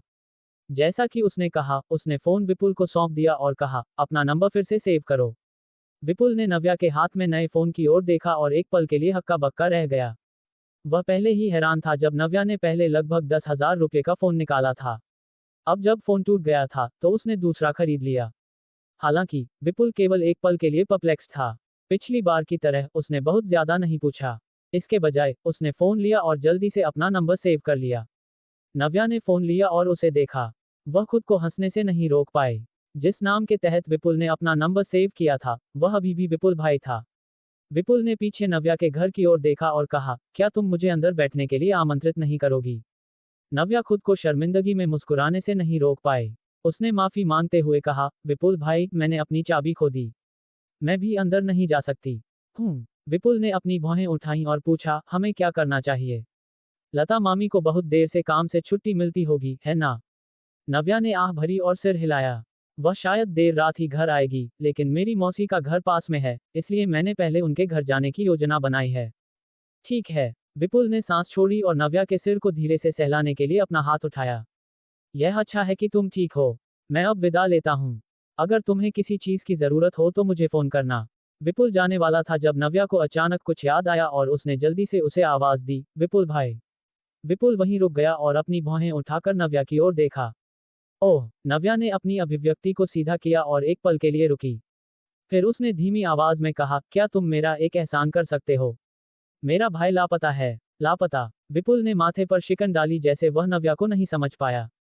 तुम्हारा क्या मतलब है? नव्या ने आह भरी और अपने भाई के बारे में विपुल को बताया। अंत में उसने चिंता से कहा, अगर उसने इस वजह से इस्तीफा दिया तो उसे घर जाना चाहिए। लेकिन सुनहरे बालों वाले ने कहा कि उसने लगभग 1 हफ्ते के लिए इस्तीफा दे दिया है और मैंने उसे 1 हफ्ते से नहीं देखा है। नव्या की बातें सुनकर विपुल ने थोड़ी देर बाद धीरे से सिर हिलाया। मैं समझ गया, चिंता मत करो, यह मुझ पर छोड़ दो। मेरे खबर का इंतजार करो। धन्यवाद। नव्या ने विपुल की आंखों में देखा और तुरंत रिलीव्ड महसूस किया। दूसरी ओर विपुल मुस्कुराया और एक स्नेही लहजे में कहा, अरे पगली, धन्यवाद मत कहो। इतना कहकर विपुल मुड़ा और चला गया। नव्या ने रात में लंबी आकृति की ओर देखा और एक जटिल अभिव्यक्ति के साथ अपने होंठ दबाए। वे 2 सड़कों को पार करने के बाद चाचा के घर पहुंच जाते थे। हालांकि ये स्पष्ट था कि विपुल भाई वापस नहीं गया। इसके बजाय वह विपरीत दिशा में चला गया। नव्या अंदाजा नहीं लगा सकती थी कि चाचा और विपुल भाई के बीच कुछ चल रहा था या नहीं। हालांकि उसने विपुल भाई को इतने सालों से नहीं देखा था, जिससे नव्या परप्लेक्स थी। श्रीमती लता का घर नव्या के घर से ज्यादा दूर नहीं था। जैसे ही नव्या यार्ड से बाहर निकली, उसने श्रीमती लता को यार्ड में कपड़े जमा करते हुए देखा। मौसी, नव्या ने आवाज दी। श्रीमती लता ने दरवाजे की ओर देखा और नव्या को अंदर आते देखा। वह हक्की बक्की रह गई और जल्दी से आगे बढ़ी। छोटी नव्या, अंदर आओ, मैंने अपनी चाबी खो दी। घर पर कोई नहीं है। मेरे पास कहीं जाने की जगह नहीं है, नव्या ने कहा। जब श्रीमती लता ने यह सुना, तो वह खुद को मुस्कुराने से नहीं रोक पाए। तुमने चाबी क्यों खो दी? जल्दी से घर में प्रवेश करो। जियाची अंदर है। नव्या को स्वाभाविक रूप से अपनी मौसी के साथ औपचारिक होने की जरूरत नहीं थी। वह तुरंत घर में प्रवेश कर गई। दीदी, तुम यहाँ क्यों हो? जब जियाची ने नव्या को देखा, तो वह हक्का बक्का रह गया। उसने समय देखा और हैरान था। ये पहले ही शाम के 9 बज चुके थे। नव्या जियाची के बिस्तर के पास बैठ गई और अपने गोरे और कोमल चचेरे भाई की ओर अपनी भौहें उठाईं। क्यों? क्या मेरा स्वागत नहीं है? जियाची के चेहरे पर एक निर्दोष भाव था और उसने एक लकड़ी की अभिव्यक्ति के साथ सिर हिलाया। नहीं, तुम्हारा स्वागत है। स्वागत है। अपने चचेरे भाई के डेज्ड और क्यूट रूप को देखकर उसके चेहरे पर लगभग नॉन एग्जिस्टेंट बेबी फैट के साथ नव्या का दिल पिघल गया। वह खुद को बाहर पहुंचने और जियाची के गालों को पिंच करने से नहीं रोक पाए। तुम इतने क्यूट क्यों हो? ये दुखता है। जियाची खुद को स्नॉट करने से नहीं रोक पाया। उसका चेहरा नव्या के हाथ की ताकत का पालन करता था और ऊपर झुक गया। इस समय श्रीमती लता एक प्लेट अंगूर के साथ अंदर आई। भाई बहनों को लड़ते हुए देखकर वह खुद को मुस्कुराने से नहीं रोक पाए। छोटी नव्या, कुछ अंगूर खाओ। क्या तुमने रात का खाना खा लिया है?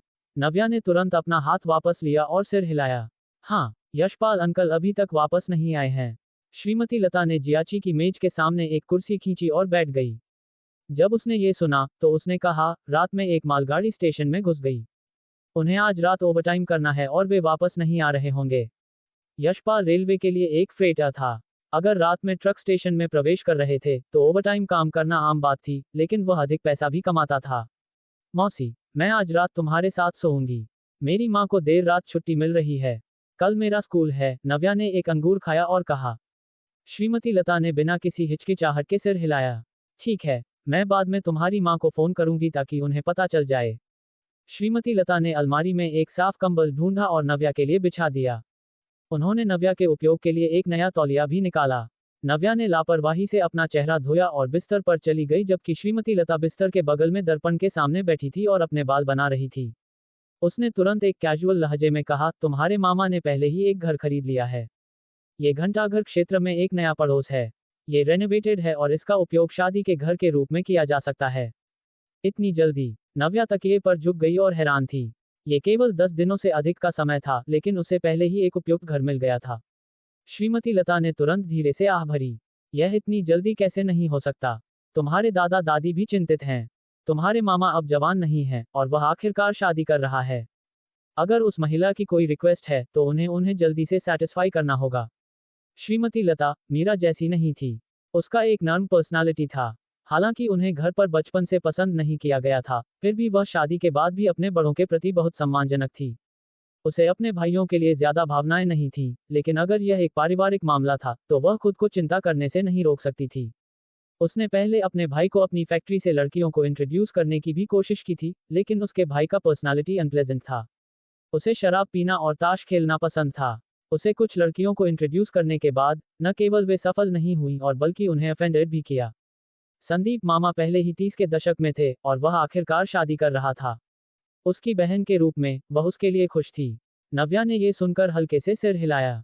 श्रीमती लता ने कहा, लेकिन दुल्हन का परिवार अपने भाग्य को धकेलने वाला नहीं है। घर और बट्रोदल गिफ्ट्स के अलावा उन्होंने ज्यादा कुछ नहीं मांगा। मैंने सुना कि दुल्हन भी अब जवान नहीं है, लेकिन यह महत्वपूर्ण नहीं है।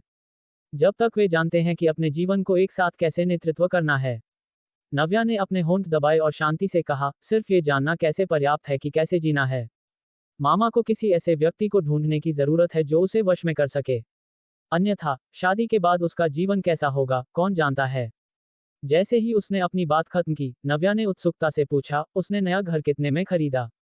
1,20,000 रुपये। यह 80 वर्ग मीटर से अधिक है और यह रेनोवेटेड है, श्रीमती लता ने कहा। बस यही है कि जगह थोड़ी दूर है। नव्या ने समझदारी से सिर हिलाया। घंटाघर क्षेत्र, समृद्धि नगर या रत्न भंडार क्षेत्र जैसा नहीं था और संपत्ति की कीमतें अधिक नहीं थीं। उसके मामा ने दक्षिण बस्ती में 2 घर बेचे और अपने परिवार के लिए 2 लाख रुपए प्राप्त किए। अगर वह शादी करता था तो उसकी दादी निश्चित रूप से उसे कुछ पैसे देंगी। घर और बट्रोदल गिफ्ट सहित काफी पैसा बचा होना चाहिए। नव्या को अपने दोनों मामाओं के लिए कोई अतिरिक्त भावनाएं नहीं थी।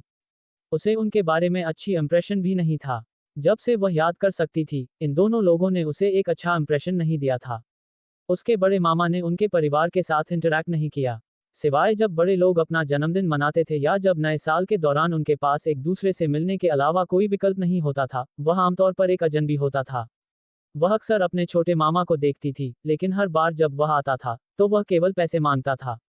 उसकी मां ने उसे बार बार मदद की, लेकिन उसने उसे ज्यादा मदद नहीं की। उसके पिछले जीवन में उसकी मां के अंतिम संस्कार के दौरान दोनों मामा भी आसपास नहीं थे। अपने छोटे मामा के बारे में चिंता नहीं करना चाहती, नव्या ने अपनी स्थिति बदल दी और लेट गई। उसने श्रीमती लता की ओर देखा और पूछा, मौसी, क्या तुम एक घर ढूंढ रही हो? उसने अपनी मौसी को बताया था कि दक्षिण बस्ती को ध्वस्त कर दिया जाएगा और उनके लिए उनका वर्तमान घर भी खरीद लिया था। फिर उसने संपत्ति की कीमतों में वृद्धि होने पर ध्वस्त होने के दौरान उन्हें बाहर एक नई इमारत खरीदने में मदद करने की योजना बनाई। इसे ढूंढना इतना आसान कैसे हो सकता है? श्रीमती लता ने असहाय होकर आह भरी। तुम्हारे यशपाल अंकल और मैं दिन के दौरान इतने व्यस्त हैं कि हमें समय नहीं मिल पाता है। इसके अलावा हम एक ऐसा खरीदना चाहते हैं जो सरस्वती विद्या मंदिर के करीब हो। ये तुम्हारे भाई के लिए स्कूल जाने के लिए अधिक सुविधाजनक होगा। नव्या ने समझदारी से सिर हिलाया। सरस्वती विद्या मंदिर समृद्धि नगर में था। पुराने पड़ोस में आसपास के सेकंड हैंड घर भी सस्ते नहीं थे। यही वजह थी कि उसकी मौसी को अभी तक एक उपयुक्त घर नहीं मिल पाया था। अगले दिन नव्या जल्दी उठ गई। साल के इस समय में देवपुरी शहर में दिन और रात के तापमान में बहुत बड़ा अंतर था। हालांकि जब से नव्या ने मानसिक खेती तकनीकें सीखी थी, उसे शायद ही कभी ठंड महसूस हुई थी। उसकी शारीरिक फिटनेस और कार्य सटली सुधर गए थे। नव्या ने बस यार्ड में अपनी मांसपेशियों को स्ट्रेच किया। उसने लंबे समय से व्यायाम करने की योजना बनाई थी, लेकिन दक्षिण बस्ती में सड़क चिकनी नहीं थी, इसलिए वह बस यही कर सकती थी। जब वह अपने कमरे में लौटी तो श्रीमती लता ने पहले ही नाश्ता तैयार कर लिया था, दलिया, नमकीन सब्जियां और उबले अंडे। जियाची के बाल हवा में उड़ रहे थे जब वह नींद भरी आंखों से कमरे से बाहर निकला। ये देखकर श्रीमती लता खुद को कहने से नहीं रोक पाए, अपनी बहन को देखो। वह व्यायाम करने के लिए जल्दी उठ गई। जियाची ने श्रीमती लता को नजरअंदाज किया और सीधे मेज पर चला गया और बैठ गया। उसने डेज में नव्या को फुसफुसाया, सुबह। नव्या ने अंडे छीलते हुए जियाची की ओर देखा। ये देखकर कि वह केवल एक जोड़ी पायजामा पैंट पहने उसके बगल में बैठा था, उसने खुद को बाहर पहुंचने और उसकी छाती को पिंच करने से नहीं रोक पाए। जियाची चौंक गया। वह तुरंत कांप गया और अब नींद महसूस नहीं हुई। नव्या एक पर्वत की तरह थी। उसने आधा अंडा काट लिया और उदासीनता से कहा, तुमने अच्छी तरह से ट्रेनिंग की है। जियाची ने अपना मुंह फुलाया और स्टूल को और दूर कर दिया। फिर उसने एक अंडा उठाया और उसे छीलना शुरू कर दिया। यह नव्या की गलती नहीं थी। उसके पिछले जीवन में उसे एक भाई कॉम्प्लेक्स था। जब से वह छोटी थी, उसके बड़े भाई ने हमेशा उसे दुलार किया था, जबकि उसने जियाची को दुलार किया था। जियाची की उपस्थिति और पर्सनालिटी दोनों अडोरेबल थे। उसकी त्वचा सफेद और कोमल थी और उसकी अभिव्यक्ति अडोरेबल थी। नव्या पिंच करने की इच्छा को नियंत्रित नहीं कर सकती थी। इस समय यार्ड के बाहर से एक आवाज आई। नव्या ने बाहर देखा और देखा कि उसकी मां अपने मामा के साथ यार्ड में प्रवेश कर रही है। दीदी, क्या तुमने खा लिया है? जब श्रीमती लता ने मीरा को देखा तो उसने जल्दी से अपना काम नीचे रखा और पूछा। हाँ हाँ, मीरा ने जवाब दिया। फिर उसने नव्या की ओर देखा और कहा, तुम अपनी चाबी कैसे खो सकती हो? उसने अपनी चाबियां मेज पर रखी और अपना स्कूल बैग नव्या को सौंप दिया। फिर उसने नव्या से कहा, स्कूल के बाद चाबियों का एक और सेट लेना याद रखना। नव्या ने सिर हिलाया। इससे पहले कि वह कुछ कह पाती, मीरा ने अपनी मौसी और मामा से कहा, मुझे जाना है। सुबह 8 बजे घर को सफेद रंग से रंगने के लिए हाउस पेंटर के साथ मेरी अपॉइंटमेंट है। मुझे उसके लिए दरवाजा खोलना होगा। श्रीमती लता का इंतजार किए बिना वह जल्दी से चली गई। नव्या ने अपना कटोरा और चॉपस्टिक नीचे रखे और उनका स्वागत करने के लिए खड़ी हो गई। मौसी, यशपाल अंकल, मैं भी स्कूल जा रही हूँ। उसने बाहर पहुंचकर जियाची का चेहरा पिंच किया। धीरे धीरे खाओ, क्या तुम अपने भाई का इंतजार नहीं करोगी? श्रीमती लता ने पूछा। नव्या ने बाहर चलते हुए जवाब दिया, उसने अभी तक अपना चेहरा नहीं धोया है, इसलिए मैं इंतजार नहीं कर रही हूँ। याद छोड़ने के बाद नव्या तेजी से दौड़ गई। थोड़ी देर बाद उसने अपने सामने मीरा को देखा। माँ, नव्या ने जल्दी से आवाज दी। मीरा वहीं रुक गई और मुड़ी। जब उसने अपनी बेटी को देखा तो वह खुद को पूछने से नहीं रोक पाई, तुम जियाची के साथ क्यों नहीं गई? नव्या मीरा के पास दौड़कर गई और लापरवाही से अपना हाथ हिलाया। उसने उसे जवाब नहीं दिया और उसने इसके बजाय पूछा, तुम मेरे साथ पहले अस्पताल कब आ रही हो ताकि मैं तुम्हारे शरीर पर एक नजर डाल सकूं? मीरा एक पल के लिए हक्की बक्की रह गई, लेकिन उसे याद आया कि उसने अपनी बेटी से वादा किया था कि वह अपने शरीर को नहीं छोड़ेगी। इसलिए उसने कहा, मैं जल्द ही जाने के लिए कुछ समय लूंगी। नहीं, नव्या गंभीर दिख रही थी। अगर तुम अकेली हो तो मुझे चिंता है। नव्या एक पल के लिए रुकी और कहा, चलो आज दोपहर को करते हैं। आज दोपहर को पहले अस्पताल के प्रवेश द्वार पर मेरा इंतजार करो। नव्या एक और दिन बर्बाद नहीं करना चाहती थी। उसे डर था कि अगर वे और ज्यादा देर करते हैं तो कुछ अप्रत्याशित हो जाएगा। उसे अपनी मां को जल्द से जल्द सियोजन का इलाज प्राप्त करवाना था। मीरा ने अपनी बेटी के गंभीर भाव की ओर देखा और सिर हिलाया। ठीक है, मां आज दोपहर अस्पताल में तुम्हारा इंतजार करेगी। जैसे ही उसने अपनी बात खत्म की, वह एक कंफर्टिंग मुस्कान प्रकट करना नहीं भूली। उस समय मीरा को ज्यादा उम्मीद नहीं थी कि डॉक्टर उसकी बीमारी का इलाज करेंगे। यहां तक कि डॉक्टर ने भी कहा कि देश में वर्तमान चिकित्सा तकनीक के साथ वे ज्यादा से ज्यादा कुछ समय के लिए कीमोथेरेपी के साथ उसकी उम्र बढ़ाएंगे। हालांकि अपनी बेटी का सामना करते हुए मीरा जानती थी कि उसे मजबूत और आशावादी होना होगा। वह अपने दिल में उम्मीद खो सकती थी, लेकिन उसे अपनी बेटी को यह दिखाना होगा कि उसने हार नहीं मानी थी। अगर वह दिन आया जब वह चली गई, तो उसे कोई पछतावा नहीं होगा। स्मार्ट नव्या बता सकती थी कि उसकी मां एक मुस्कान को मजबूर कर रही थी। कैंसर होने के बाद कोई भी बात नहीं कर सकता था और हंस नहीं सकता था। उसकी मां का आशावाद सिर्फ उसे बेहतर महसूस कराने के लिए था। उसके दिल में थोड़ा दर्द हुआ, लेकिन नव्या ने इसे नहीं दिखाया। इसके बजाय वह केवल चुपके से खुश हो सकती थी कि उसके पास सियोजन था। जैसे ही वह कक्षा में प्रवेश किया, नव्या ने वरुण की खाली सीट देखी।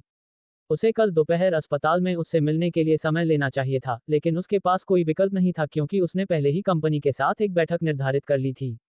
ये देखकर कि वरुण यहाँ नहीं था, उसने खुद को सोचा, ऐसा लगता है कि वह अभी तक ठीक नहीं हुआ है। नव्या, तुम कैसी हो?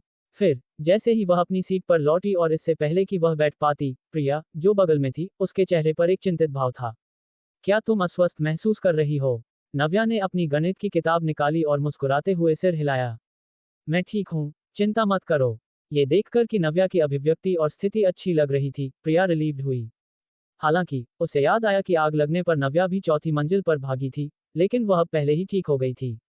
दूसरी ओर वरुण, एक लड़का, अभी भी अस्पताल में पड़ा हुआ था। वह खुद को फुसफुसाने से नहीं रोक पाए, वरुण बहुत खराब है। तुम ठीक निकली, लेकिन वह अभी भी अस्पताल में एक नली से फंसा हुआ है। तो ये सब बास्केटबॉल खेलना व्यर्थ था। जैसे ही उसने बात की, सूर्यदेव ने दरवाजा धकेला और अंदर प्रवेश किया। वरुण की सीट देखकर वह हक्का बक्का रह गया। क्या छात्र वरुण यहाँ नहीं है? अन्य छात्रों को नहीं पता था कि वरुण हॉस्पिटलाइज्ड था। उन्होंने सोचा कि वह बस देर से आया था। जैसे ही सब परप्लेक्स थे, ईशा की कोमल आवाज कक्षा में सुनाई दी। सूर्यदेव टीचर, वरुण बीमार है और हॉस्पिटलाइज्ड है। उसने मुझे छुट्टी के लिए अप्लाई करने में आपकी मदद करने के लिए कहा। ईशा की अभिव्यक्ति स्वाभाविक थी, लेकिन उसके शब्द हिंस से भरे हुए थे। ये स्पष्ट था कि अन्य लोग वरुण के साथ उसके रिश्ते को गलत समझेंगे। जैसा कि उम्मीद थी, जैसे ही उसने अपनी बात खत्म की, कक्षा के छात्रों ने चर्चा करना शुरू कर दिया। ईशा ने वरुण के लिए छुट्टी मांगी।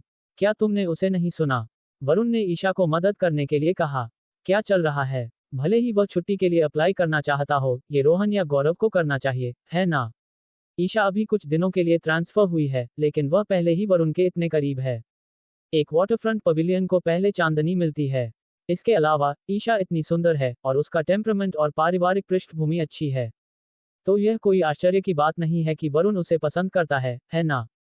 फुसफुसाहट उठी और गिरी। अंत में सबको विश्वास हो गया कि वरुण और ईशा साथ थे। पीछे की सीट पर बैठी अंजलि के चेहरे पर सबसे खराब अभिव्यक्ति थी। वह ये कैसे स्वीकार कर सकती थी कि उसकी सबसे अच्छी दोस्त की उसके क्रश के साथ अफवाह थी। वह बता सकती थी कि ईशा वरुण को पसंद करती थी, लेकिन उसे उम्मीद नहीं थी कि वरुण भी ईशा को पसंद करेगा। सूर्यदेव ने तुरंत पूछा, हॉस्पिटलाइज्ड? क्या ये गंभीर है? वरुण के ग्रेड आउटस्टैंडिंग थे और वह एक स्पोर्ट्स स्पेशलिटी छात्र था। चूंकि सूर्यदेव का हमेशा उसके बारे में एक अच्छा इंप्रेशन था, उसकी आवाज चिंता से भरी हुई थी। चिंता मत करो, टीचर। मैं कल दोपहर उससे मिलने गई थी। हालांकि वह अभी भी थोड़ा कमजोर है, वह ठीक है। उसे जल्द ही कक्षा के लिए वापस आना चाहिए, ईशा ने जल्दी से कहा। ईशा ने लापरवाही से बात की, लेकिन उसके शब्द दूसरों के कानों में अधिक एम्बिग्युअस लगे। वह यहाँ तक कि व्यक्तिगत रूप से उससे मिलने अस्पताल गई थी। क्या वे वास्तव में साथ हैं? ओह मेरे, मैं ये स्वीकार नहीं कर सकती कि वरुण इस तरह डेटिंग कर रहा है। किसी ने एक्सक्लेमेशन किया। इसे स्वीकार नहीं करने का क्या फायदा है? क्या तुम ईशा जितनी सुंदर हो?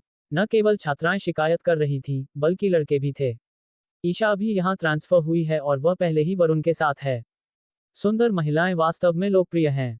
हमारे पास कन्फेस करने का मौका भी नहीं है। स्वॉन मीट खाने के बारे में सपने देखना बंद करो। दर्पण में देखो, तुम मुझसे भी बदतर हो। नव्या किसी से भी बेहतर जानती थी कि वरुण किसे पसंद करता था। रोहन और मैं भी कल दोपहर गए थे। प्रिया नव्या की ओर झुक गई और उसके कान में फुसफुसाई। नव्या ने उसकी ओर देखा और पूछा, वह कैसा है? प्रिया ने अपने होंठ दबाए। वह ठीक लग रहा है, लेकिन डॉक्टर ने कहा कि उसे कुछ दिनों तक आराम करने की जरूरत होगी। प्रिया ने अपना चेहरा सीधा किया और नव्या की ओर देखा। क्या तुम वास्तव में इस पर विचार नहीं करोगी? वरुण वास्तव में अब तुम्हें पसंद करता है। नव्या, क्या उसने प्रिया और रोहन को बताया था? नव्या ने सिर हिलाया और कहा, विचार करने के लिए कुछ भी नहीं है। प्रिया ग्लूमली आह भरी। वह नहीं जानती थी कि नव्या क्या सोच रही थी। क्या उसने अपनी कन्फेशन में एक बार असफल होने के कारण वरुण को मौत की सजा दी थी? हालांकि वे इस मामले को फोर्स नहीं कर सकते थे। एक दोस्त के रूप में वह केवल उन्हें मैचमेक करने की पूरी कोशिश कर सकती थी। हालांकि अब केवल वरुण ही उत्सुक था। इनिशिएटिव पूरी तरह से नव्या के हाथों में था। तीसरे पीरियड के बाद अंजलि ने ईशा को एक कोने में खींच लिया। छोटी अंजलि, क्या हुआ? अंजलि की अभिव्यक्ति देखकर ईशा चिंतित लग रही थी। उसने मासूमियत से अपनी बड़ी आंखें झपकाईं। अंजलि इसे और बर्दाश्त नहीं कर पाए। ईशा और वरुण की खबरें हर जगह फैल गई थीं, लेकिन हर कोई जानता था कि वह भी वरुण को पसंद करती थी। ईशा उसकी सबसे अच्छी दोस्त थी। आज सहपाठी उसे स्पष्ट रिडिक्यूल के साथ देख रहे थे। वह जमीन में एक छेद ढूंढना और खुद को उसमें दफनाना चाहती थी। क्या तुम वास्तव में वरुण के साथ हो? अंजलि ने सीधे पूछा। वह ईशा के सामने अपनी भावनाओं को दबाने की पूरी कोशिश कर रही थी। अगर यह कोई और होता, तो उसने पहले ही उस व्यक्ति पर हाथ उठा दिया होता। हालांकि ईशा ये सुनकर घबरा गई। वह यहाँ तक कि शर्मीली होकर शर्मा गई और अपनी आवाज धीमी कर दी। छोटी अंजलि, बकवास मत करो। ऐसा नहीं है, मैं बकवास कर रही हूँ। हाँ, अंजलि इतनी गुस्सा थी कि वह हंस पड़ी। तो तुम कल उससे मिलने अस्पताल क्यों गई थी? उसने रोहन या गौरव को छुट्टी के लिए अप्लाई करने के लिए क्यों नहीं कहा? इसके बजाय उसने तुम्हें उसकी मदद करने के लिए क्यों कहा? जैसे ही उसने बात की, अंजलि की आंखें लाल हो गईं। हर कोई जानता है कि मैं वरुण को पसंद करती हूँ। तुम मेरे साथ ऐसा क्यों कर रही हो? मैं तुम्हें अपनी सबसे अच्छी दोस्त मानती हूँ। छोटी अंजलि, गलत मत समझो। ईशा चिंतित लग रही थी और उसने अंजलि का हाथ पकड़ लिया। मैंने हमेशा तुम्हें अपनी सबसे अच्छी दोस्त माना है। लेकिन वरुण घायल हो गया क्योंकि हमारे नव्या समूह के रिजॉर्ट विला में आग लग गई थी। मैं उसकी सहपाठी और टेबलमेट थी। मेरी माँ ने मुझे अस्पताल जाकर उससे मिलने के लिए कहा। मुझे उसके प्रति दोषी महसूस होता है, इसलिए मैं गई। बस यही है, छोटी अंजलि। ईशा ने अपने होंठ दबाए और ऐसा लगा जैसे वह शब्दों को बाहर नहीं कह सकती। अंजलि को लगभग ईशा की बातों पर विश्वास हो गया था। जब उसने उसकी अभिव्यक्ति देखी, तो उसने माथे पर शिकन डाली। क्या? ईशा की आवाज धीमी हो गई और वह हेल्पलेस लग रही थी। दरअसल, ऐसा नहीं है कि मैं वरुण को पसंद करती हूँ, लेकिन वरुण मुझे पसंद करता है। धन्यवाद दोस्तों। अगर कहानी अच्छी लगी हो तो लाइक करें और नई कहानियों के लिए VS नॉवल वर्ल्ड को सब्सक्राइब ज़रूर करें। मिलते हैं अगली कहानी में।